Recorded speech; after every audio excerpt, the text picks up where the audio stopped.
Very good morning student. उम्मीद है आपको सारी बातें समझ में आ रही होगी क्योंकि आप पढ़ रहे हैं एमएससी प्रीवियस बॉटनी का सिलेबस। अब हम हमारा जो लास्ट सिलेबस है वो है पेपर नंबर 4। देखो मैंने आपको जो है 5 सिलेबस बता दिए हैं। एक सिलेबस मैडम ने बताया आपको, 5 सिलेबस का डिस्क्रिप्शन मैंने किया है। मतलब सबसे ज़्यादा 5 क्लास में हमने केवल जब तक आपकी 6 क्लास हुई और 6 क्लासों में ही आपने क्या किया है, डिस्क्राइब किया है हमने आपका सिलेबस। ठीक है, तो जो बच्चे लाइव देख रहे हैं या ऑनलाइन देख रहे हैं, अगर आप कोई समस्या आ रही है किसी भी प्रकार की तो आप, मेरा कॉन्टैक्ट नंबर है वैसे आप लोगों के पास में, या नहीं है तो आप कॉलेज के नंबर पे फ़ोन करके भी अपनी समस्या का समाधान ले सकते हैं। ठीक है, चलिए जी। अभी हमने देखा, हम पिछली क्लास में हमने पढ़ा था हमारे सिलेबस के बारे में। तो हमारे पास में 6 पेपर है। ज़्यादा बात नहीं करेंगे हम क्योंकि अब आपको सारी चीज़ समझ में आ गई। अगर आप आज ये क्लास देख रहे हैं तो पहले इसको छोड़ो, बाद में देखना इसको। तो पहले आप वापस से अपनी जो रिवाइज वाली क्लासें हैं, पुरानी क्लासें, उनको देखें। ठीक है, और सारे सिलेबस को नोट करें 1 बाय 1। 6 रजिस्टर आपको प्रिपेयर करने हैं, ये समझ के चलो आप। ठीक है, 6 रजिस्टर आपको प्रिपेयर करनी है। जितना आप खुद से प्रिपेयर करोगे उतना ही ज़्यादा बढ़िया होगा आपके लिए। ठीक है, हमारा काम है आपको पढ़ाने का, बाकी याद रखना, उसको याद करना और उसको एग्ज़ाम पेपर के ऊपर उतारना, वो सारी जिम्मेदारी है आपकी। ठीक है, कुछ समझ में नहीं आता है आप पूछ सकते हो, कमेंट कर सकते हो। अब कमेंट कहाँ करें, कैसे करें, तो उसके लिए मैंने आपको बताया कि हमारा एक ग्रुप है एग्जाम टू जेड, उसमें आपको जोड़ दिया जाएगा। अभी हम इंतजार कर रहे हैं फिजिकल क्लास खुलने का। अगर नहीं खुलेगी तो ग्रुप को आपके लिए कॉमन कर दिया जाएगा। ठीक है, तो फिर हम आपस में जुड़ जाएंगे और हमारा जो कम्युनिकेशन है वो वहाँ पर स्टार्ट होगा। ठीक है, हमारे जो टीचर हैं वो भी उसी ग्रुप में रहेंगे, ताकि अगर आप उनसे रिलेटेड या उनसे कनेक्टेड कोई सवाल पूछते हैं तो उसका आंसर वो देंगे। मेरे से कनेक्टेड अगर आप कोई सवाल पूछोगे तो मैं उसका आंसर दूंगा। बाकी हमारा काम रहेगा 2 काम।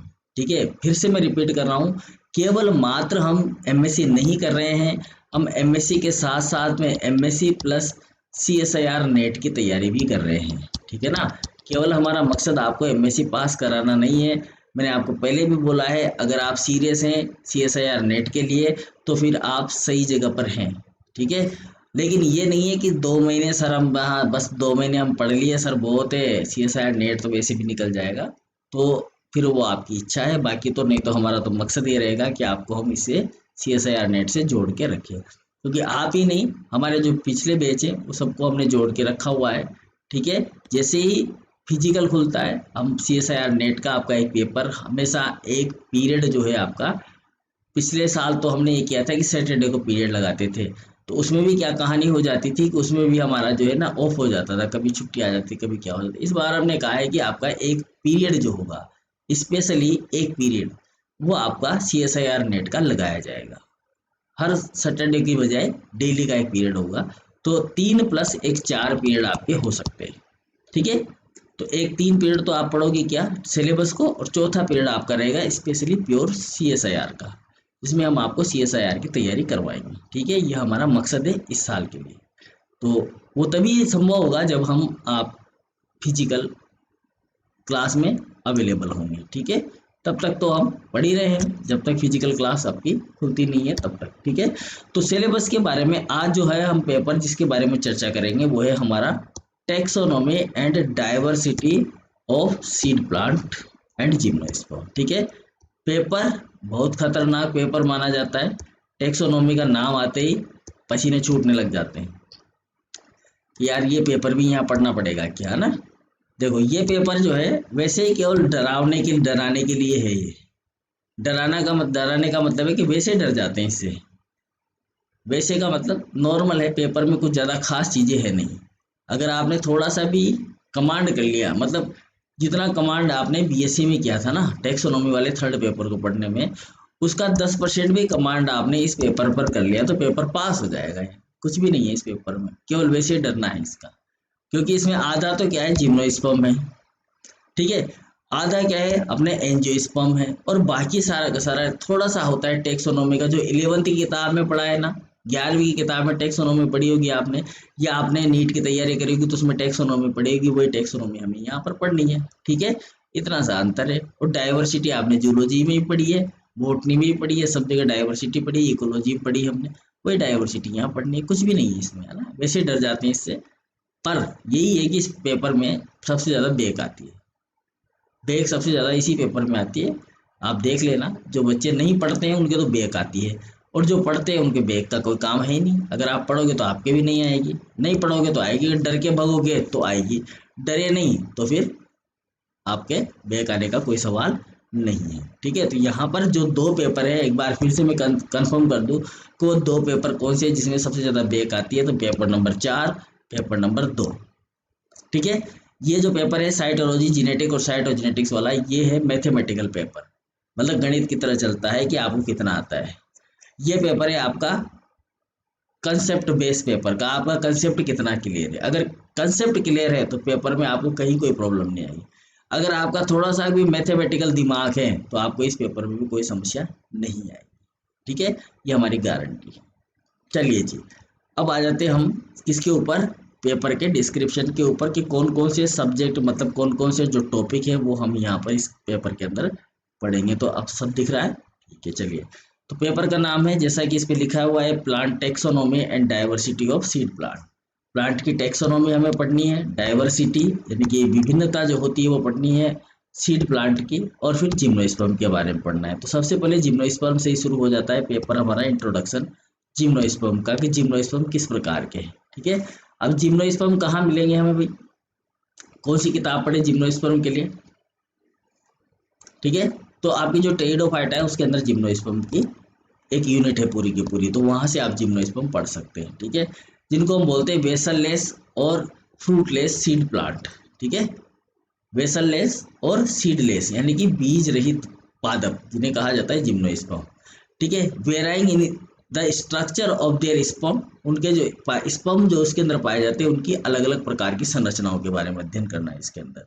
ठीक है, पोलन ग्रेन्स के बारे में अध्ययन करना है, पोलन का जर्मिनेशन कैसे होता है उसके बारे में पढ़ना है, and the complexity of their female gametophyte, उनका जो फीमेल गैमेटोफाइट होता है वो किस प्रकार का होता है, उसका इवोल्यूशन ऑफ जिम्नोस्पर्म, जिम्नोस्पर्म का इवोल्यूशन कैसे हुआ, उसका क्लासिफिकेशन, जिम्नोस्पर्म का क्लासिफिकेशन, और उनका डिस्ट्रीब्यूशन, इंडिया में कहाँ कहाँ पर जिम्नोस्पर्म पाए जाते हैं और कौन कौन से पौधे अवेलेबल होते हैं, ये हमें यहाँ पर पढ़ना है। ठीक है, ये तो हुआ पहला पोर्शन। अगर आपने ये पढ़ लिया तो अगर इसमें से एक क्वेश्चन आ जाता है तो बड़ी इजी वे में आप इसको कर दो, क्योंकि ये बीएससी का सिलेबस है पूरा का पूरा। बाकी नीचे वाला जो सिलेबस है उसमें थोड़ा सा आपको पढ़ना पड़ेगा, वो तो पढ़ना ही है हमें, क्योंकि यहाँ पर मैंने आपको पहले ही बता दिया है कि कहीं से भी कोई सा भी क्वेश्चन पूछा जा सकता है। यहाँ ऐसा पार्ट नहीं होगा कि आधे भाग से, ऊपर वाले भाग से पूछा जाएगा, आधा भाग तैयार करके चले गए और पास हो गए, तो ये गलत है ना, ऐसा होगा नहीं। जरूरी नहीं नीचे वाले भाग से 2 क्वेश्चन आ जाए आपके, फिर क्या करोगे, फिर तो यूनिटी खत्म हो जाएगी आपकी। इसलिए दोनों ही पार्ट पढ़ना जरूरी है। ठीक है, brief account of families of pteridophyte. देखो यहाँ पर जो है हम टेरिडोफाइट की जो फैमिलीज है उनका ब्रीफ अकाउंट यहाँ पर पढ़ेंगे। ब्रीफ अकाउंट का मतलब हल्की फुल्की नॉलेज लेंगे शॉर्ट में। ब्रीफ का मतलब होता है शॉर्ट में, बोलते हैं ना कि भाई ब्रीफ में बता दो, तो शॉर्ट में ही हम यहाँ पर टेरिडोफाइट का अकाउंट पढ़ेंगे, जिसमें हम लाइजिनोप्टेरिडिएसी और मेडुलेसिएसी, ये कौन सी है, केटोनिएसी एंड ग्लासोप्टेरिडिएसी, इनके बारे में पढ़ेंगे। और ये आपको उसमें नहीं मिलेंगे, किसमें, हमारी जो सेकेंड ईयर की किताब है उसमें नहीं मिलेंगे। ये तो किताब हमें आपकी जो है, मैंने बताया था बोटनी जो ब्रह्मास्त्र है उस किताब में ही मिलेगा। ठीक है, जनरल अकाउंट ऑफ साइकेडियोडेल्स का और कोडिएटेल्स का, इनका हमें जनरल अकाउंट पढ़ना है। ठीक है ना, जैसे साइकस हो गया, पाइनस हो गया, इनके बारे में हम पढ़ना है। Structure and reproduction in cycadales, ginkgo, coniferales, ephedrales और वेल्विस्चेज एंड नेटेल्स। नेटेल्स के अंदर, वेल्विस्चेज के अंदर, एफिड्रेल्स के अंदर, कोनिफरेल्स के अंदर, जिंको के अंदर, साइकेड के अंदर, मतलब साइकस की स्ट्रक्चर देखो, स्ट्रक्चर किस किस के पढ़ने, स्ट्रक्चर और रिप्रोडक्शन साइकस का, जिंको का, कोनिफर्स का, एफिड्रा का, वेल्विस का और नेटेल्स का, इनके बारे में हमें जानकारी लेनी है। ठीक है, ये इनका हमें पूरा स्ट्रक्चर और इनका रिप्रोडक्शन कैसे कैसे हुआ है, कैसे रिप्रोडक्शन होता है, वो सारी जानकारी यहाँ पर हमें पढ़नी है। तो ये काफ़ी लंबा वाइड सिलेबस हो जाता है और फिर इससे हम डर जाते हैं, फिर इसको पढ़ते नहीं, जबकि इसमें कुछ भी नहीं है, सारी चीज़ें बहुत कॉमन है। अगर हम कुछ कॉमन फैक्टर को याद रख लें तो फिर हमारा क्वेश्चन जो है बिल्कुल आसानी से बन जाएगा। आप आसानी से बना क्या होगा पेपर को, कोई दिक्कत ही नहीं आएगी आपको। ठीक है, वो बताएंगे फंडा क्या है इसका भी। Unit number 2। अब देखो यूनिट नंबर 2 में हमारे है टैक्सोनॉमी ऑफ एंजियोस्पर्म, जो भी आप पढ़ के आए हो थोड़े दिनों में। इसका एम क्या होता है, component and principle of taxonomy. Taxonomy के क्या सिद्धांत है, उनके क्या कंपोनेंट है, अल्फा और omega taxonomy, documentation and scope, ये हमें पढ़ना है। अल्फा टैक्सोनॉमी, ओमेगा टैक्सोनॉमी और डॉक्यूमेंटेशन और उसका स्कोप क्या है, ये पढ़ना है। ठीक है, उसके बाद में हम सिस्टम ऑफ एंजियोस्पर्म क्लासिफिकेशन, दूसरा पार्ट है। ये तो पहला हो गया एम, दूसरा हो गया system of angiosperm classification. Angiosperm के क्लासिफिकेशन का क्या सिस्टम है, इसके अंदर हमारे पास में 4 साइंटिस्ट हैं। 4 साइंटिस्ट कौन से हैं, कर्नक्यूस्ट, इसका क्लासिफिकेशन हमें पढ़ना है, डेलगर्न का क्लासिफिकेशन पढ़ना है, थ्रोन का क्लासिफिकेशन पढ़ना है और एपीजी सेकंड का क्लासिफिकेशन पढ़ना है। ठीक है, अब हमसे जो क्लासिफिकेशन ज़्यादातर जो पूछा जाता है वो क्लासिफिकेशन कौन सा है, एपीजे सेकंड का, सॉरी थर्ड नहीं है सेकंड है, एपीजी सेकंड, ये वाला क्लासिफिकेशन ज़्यादा पूछा जाता है और यही क्लासिफिकेशन इंपॉर्टेंट भी है। थ्रोन का भी बहुत कम पूछा जाता है, कभी कभार पूछा गया है एक आध बार, बाकी पढ़ना तो हमें चारों ही है, किस किस ने कैसे कैसे जो है एंजियोस्पर्म क्लासीफाई किया। ठीक है, चलिए इसके बाद में हमें जानकारी लेनी है। अब ये बाकी सारी चीज़ें जो है ना वैसे ही है, नॉर्मल से। थर्ड बात करें इसके तो थर्ड जो पॉइंट है, थर्ड पॉइंट के अंदर है international code of botanical nomenclature. ये कौन सी संस्था है, कहाँ होती है, कैसे रूल है इसके, क्या रिकमेंडेशन है, कौन किसने बनाए, कब बनी, कहाँ बनी, ये सब चीज़ें इसमें लिखनी है हमें। ठीक है, इसके बाद में जो क्लासिफिकेशन होता है उस क्लासिफिकेशन के प्रिंसिपल, रूल और रिकमेंडेशन, ठीक है, वो देखनी है। टेक्सोनोमिक कंसेप्ट देखना है, ये सबसे इंपॉर्टेंट है कि टेक्सोनोमिक कंसेप्ट क्या है। ठीक है, इसके ऊपर एक वीडियो बना रखा है, आप दिखाएंगे फिर कभी। तो टेक्सोनोमिक कंसेप्ट आप पढ़ेंगे यहाँ पर। हायरार्की क्या होती है, हायरार्की किसे बोलते हैं, हम कैसे हायरार्की बनाते हैं। ठीक है, बिल्कुल सिंपल चीज़ है जो पढ़ के आए हैं आप, इसमें कुछ ज़्यादा खास चीज़ नहीं। स्पीसीज क्या होती है, स्पीसीज डाइवर्सिटी क्या होती है, स्पीसीज किसे कहते हैं, किसने ये शब्द दिया, कब दिया, क्यों दिया, क्या होता है, क्या लेवल है इसका। उसके बाद में जीनस, फैमिली और अदर कैटेगरी की हायरार्की हम बनाएंगे। ठीक है, उसको भी हम पढ़ेंगे। तो ये रहेगी हमारी सेकेंड यूनिट। तो सेकेंड यूनिट थोड़ी सी टफ है, टफ मतलब इस पेपर में सबसे ज़्यादा टफ यही यूनिट है और कुछ नहीं है ना। आ जाओ थर्ड नंबर के, यूनिट नंबर 3, बिल्कुल सिंपल यूनिट है, कुछ भी नहीं है इसके अंदर। वैसे ही थोड़ा सा टेक्निकल इशू है, बाकी सारा कुछ बिल्कुल सिंपल है, एक बार पढ़ा और याद हो जाएगा, कुछ भी अलग नहीं है। देखो क्या क्या है इसके अंदर, न्यूमेरिकल टेक्सोनोमी। न्यूमेरिकल टेक्सोनोमी क्या होती है, उसकी परिभाषा याद होगी, बस सब कुछ याद होगा। प्रिंसिपल न्यूमेरिकल टेक्सोनोमी के, उसका concept operational taxonomic unit OTU जिसे बोला जाता है, हर बार क्वेश्चन आता है। डाटा प्रोसेसिंग कैसे की जाती है, टेक्सोनोमिक स्टडीज क्या होती है, कैसे की जाती है, टैक्सीमेरिक मेथड क्या होते हैं for the study of population variation and similarity coding. यहाँ पर थोड़ी सी मैथमेटिक आएगी, वो हम बता देंगे, बिल्कुल सिंपल मैथमेटिक है। क्लस्टर एनालिसिस, क्लेडिस्टिक, क्लेडोग्राम, ये क्या होते हैं, इनके बारे में एक एक 5-5 नंबर के क्वेश्चन पूछ ले जाते हैं। क्लेडिस्टिक क्लेडोग्राम के बारे में वर्णन करिए, क्लस्टर एनालिसिस कैसे करते हैं उसके बारे में वर्णन करिए। ठीक है, वेरिएशन और सिमिलरिटी को समझाइए, कोडिंग डिकोडिंग क्या होती है, OTU क्या होता है। ठीक है, ये इस तरह से क्वेश्चन यहाँ से पूछे जाते हैं। इसके बाद में जो एक और क्वेश्चन पूछा जाता है इस वाले सेक्शन से, बहुत इंपॉर्टेंट है और यहाँ से किसी भी नाम से क्वेश्चन पूछा जा सकता है। टेक्सोनोमिक लिटरेचर क्या होता है, टेक्सोनोमिक लिटरेचर कहाँ मिलता है, कैसे मिलता है, कैसे पढ़ते हैं, क्या होता है, कहाँ कहाँ मिलेगा, वो सारी बातें। फ्लोरा क्या होता है, मोनोग्राफ्स क्या होते हैं, आइकन्स क्या होते हैं, लाइब्रेरी क्या होती है, मैनुअल्स क्या होते हैं, इंडेक्स क्या होती है, टेक्सोनोमिक की क्या होती है। तो सबसे बार पूछा गया जो क्वेश्चन है वो है टेक्सोनोमिक की, ये क्या होती है, इसके बारे में वर्णन करिए। ठीक है, मोनोग्राफ क्या होते हैं, इसके बारे में पूछ लेता है। मैनुअल्स क्या होते हैं, इसके बारे में पूछ लेता है। तो किसी भी कोई सा भी क्वेश्चन यहाँ से पूछा जा सकता है। 2-2 क्वेश्चन आए हुए हैं एक एक पेपर के अंदर, ये नहीं पढ़ के गए तो यूनिट का क्वेश्चन ही नहीं कर पाए बच्चे। ठीक है ना, इसलिए इसको पढ़ना बहुत जरूरी है। चलिए इसके बाद में taxonomic tools and techniques, herbarium कैसे बनाते हैं उसके बारे में पढ़ना है यहाँ पर हमें। सीरोलॉजिकल कल्चर कैसे करते हैं, मॉलिक्यूलर टेक्निक्स किस किस प्रकार की जो है टेक्सोनोमी में इस्तेमाल की जाती है। उसके बाद में जीआईएस जो है ज्योग्राफी का सब्जेक्ट है वैसे तो, ज्योग्राफिकल इंटरफेस सिस्टम या जियोलॉजिकल पोजिशनिंग, जैसे GPS होता है वैसे GIS होता है। ठीक है, तो वो GIS के बारे में हम यहाँ पर पढ़ेंगे, थोड़ा सा बताएंगे आपको कि GIS क्या होता है।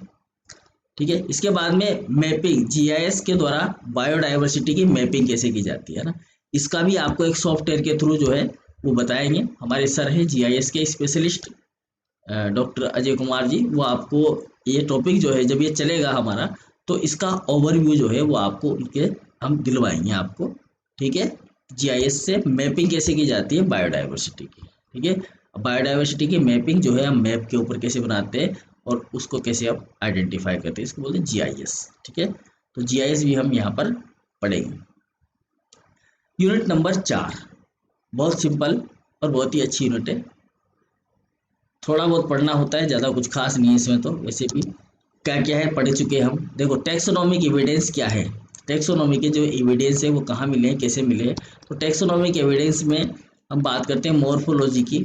मॉर्फोलॉजिकल एविडेंस क्या होते हैं, जैसे कि आपने देखा होगा भ्रूण होता है, सभी के भ्रूण, मछली का भ्रूण, कुत्ते का भ्रूण, व्हेल का भ्रूण, इंसान का भ्रूण और जो दूसरे जानवर होते हैं उनका भ्रूण, सबका भ्रूण एम्ब्रियो क्या होता है, सिमिलर होता है। That is the morphological taxonomic character. ठीक है, उसके बाद में एनाटॉमी की बात करेंगे। एनाटॉमी में किस प्रकार की स्ट्रक्चर होती है, अभी हमने देखा कुछ तने होते हैं, तनों की स्ट्रक्चर लगभग लगभग समान होते हैं। That is the anatomic structure. ठीक है, फाइलेनोलॉजी क्या होती है, कौन सा एंसेस्टर था पहले और अब कौन सा है। जैसे कि हम बात करेंगे स्टार्टिंग में जो है हमारी धरती के ऊपर सबसे पहले जो प्लांट जो आए वो प्लांट था आपका ब्लू ग्रीन एल्गी, इसको हम पादप कह सकते हैं क्योंकि इसी ने सबसे पहले जो है फोटोसिंथेसिस करना स्टार्ट किया था।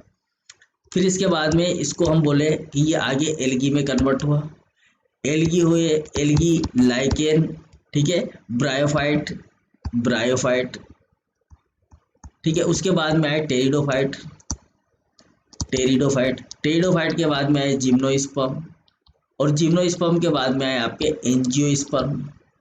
एंजियोस्पर्म भी दो भागों में बट गए, डाइकोट और मोनोकोट, डाइकोट और मोनोकोट। पीछे वाला नहीं दिख रहा है, कोई बात नहीं, फोटो हटाते हैं हम, जो वीडियो है मेरा ये हटा देते हैं, इसमें दिख जाएगा आपको। डाइकोट आया, डाइकोट के बाद आया मोनोकोट। अब ये जो मोनोकोट आया ना, ये हमारा एडवांस प्लांट है, लास्ट में आया है मोनोकोट। अब पता नहीं कौन सा कोट आएगा, तो यहाँ से ये एवोल्यूशन स्टार्ट हुआ इस तरह से।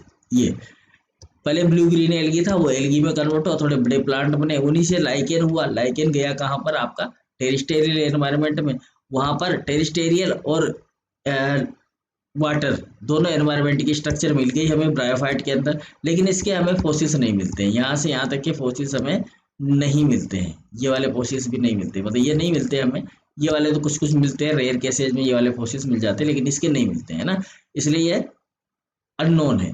इसके बाद में आगे टेरिडोफाइट, इसके फॉसिल हमें मिल रहे हैं, जिम्नोस्पर्म मिल रहा है हमें, एंजियोस्पर्म, अभी जितने भी प्लांट है सब एंजियोस्पर्म में जो हमें जीवित रूप में दिखाई देते हैं। तो ये हमें देखना है कि कौन कहाँ से कैसे बना।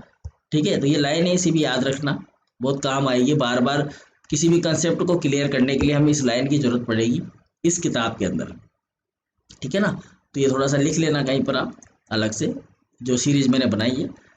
ठीक है, आ जाते हैं अब, प्रकट हो जाते हैं।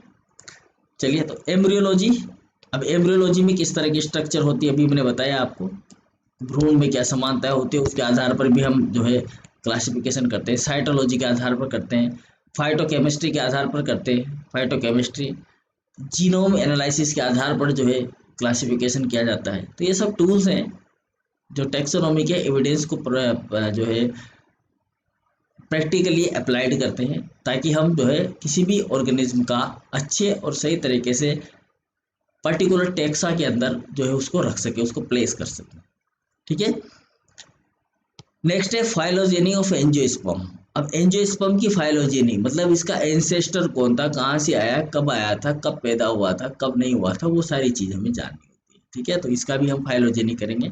एंसेस्टर ऑफ एंजियोस्पर्म कौन था, उसका टाइम क्या था, उसका प्लेस ऑफ ओरिजिन क्या था, कहाँ पैदा हुआ, कैसे हुआ और यहाँ तक कैसे पहुंचा, वो सारी चीज। एंजियोस्पर्म की हैबिटेट देखेंगे, एंजियोस्पर्म का प्रिमिटिव लिविंग देखेंगे, पुराने जमाने में एंजियोस्पर्म जो प्लांट थे वो कैसे उगते थे, कितने बड़े हुआ करते थे, किस तरह के उनके फ्रूट होते थे, किस तरह के उनके फ्लावर हुआ करते थे, वो सारी चीज। इसी तरह angiosperm their relationship among the major group of angiosperm, जो इनके जो रिलेशनशिप है एक दूसरे से वो क्या है। ठीक है ना, अलग अलग प्रकार की जो हमारे स्पीसीज है वो कैसे एक दूसरे से इंटर रिलेटेड है। जैसे बात करें हम सोलेनम, अब देखो, अब सोलेनम, हमारा जो आलू होता है वो, उसको हम बोलते हैं सोलेनम ट्यूबरोसम, बोलते हैं ना। और जो हमारा टमाटर होता है उसको भी हम क्या बोलते हैं, सोलेनम, वो भी सोलेनम है, सोलेनम, लेकिन नाम क्या है उसका, लाइकोपर्सिकम, सोलेनम लाइकोपर्सिकम। ठीक है।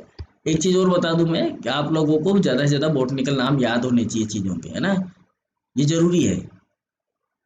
बॉटनी के नाम याद होना आपका जरूरी है, ये बहुत इंपॉर्टेंट है। क्योंकि अगर आप बॉटनी पढ़ रहे हो, एमएससी कर रहे हो, तो बॉटनिकल नेम जो है, छोटी छोटी चीज़ों के, भिंडी का क्या नाम है, ठीक है, टमाटर का क्या नाम है, आलू का क्या नाम है, मिर्ची का क्या नाम है, इनके नाम आप घर पे खुद ही लेते रहो ना, खुद ही लेते रहो। बोलो, मतलब किसी को बोलना है कि भाई टमाटर लाना, तो उसको बोलो टमाटर नहीं लाना है, सोलेनम लाइकोपर्सिकम लेके आना भाई। ठीक है।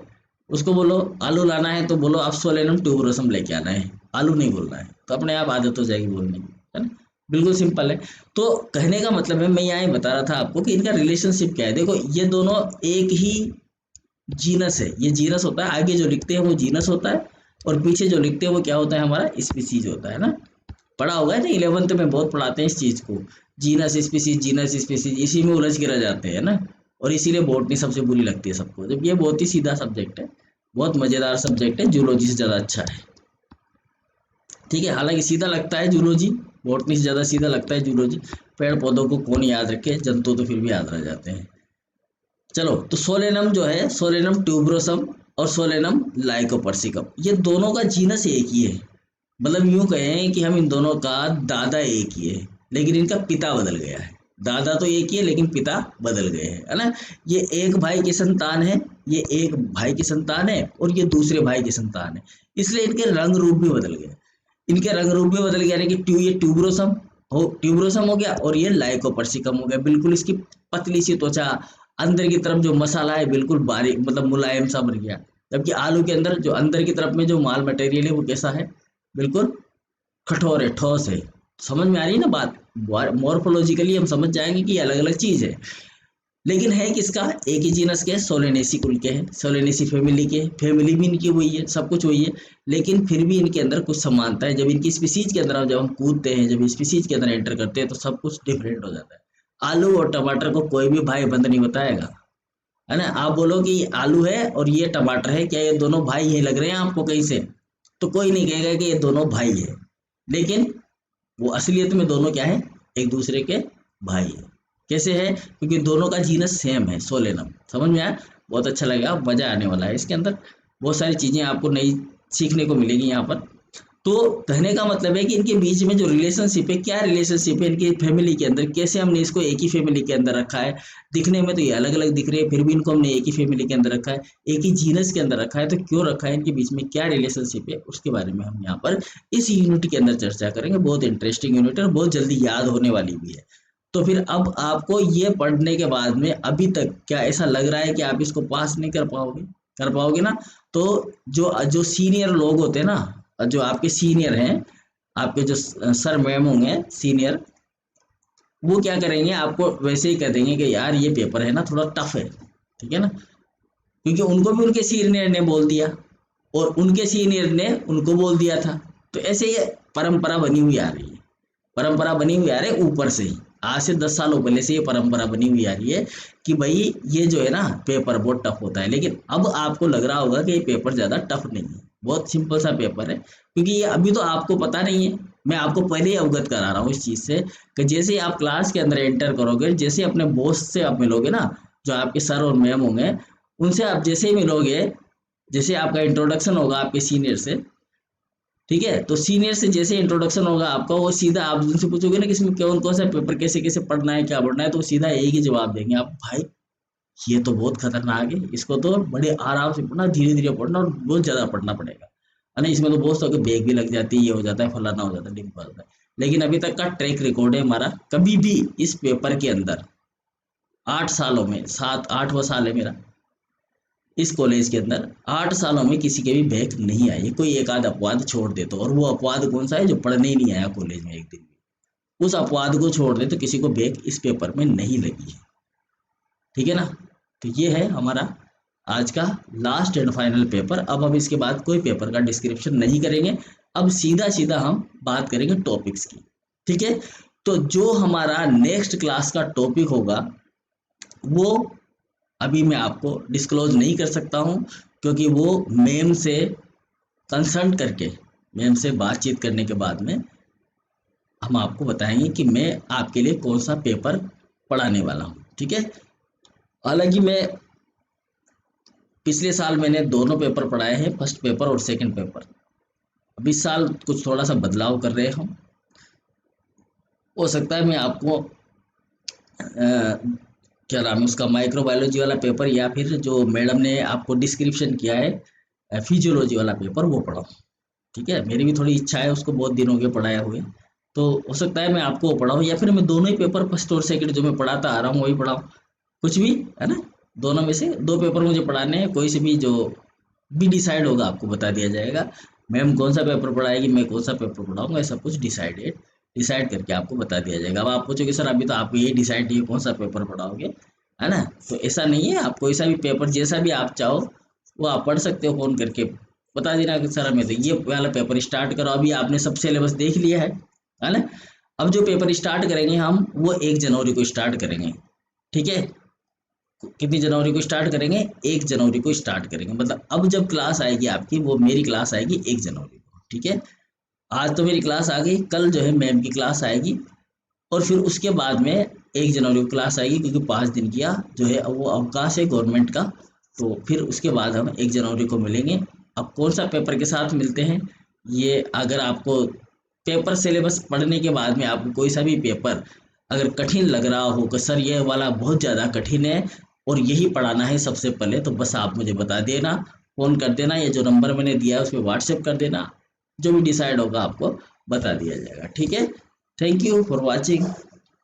मिलते हैं नेक्स्ट क्लास में नए साल में, और इस नए साल की जो आने वाला हमारा नया साल है उसकी आपको बहुत बहुत शुभकामनाएं, और आप उत्तरोत्तर वृद्धि करो, नए नए आयाम जो है वो आप ग्रहण करो। यह हमारी आप लोगों के लिए भगवान से प्रार्थना है कि आप बहुत ही जल्दी बहुत ही ऊंचे स्तर पर पहुंचे। Thank you for watching. धन्यवाद।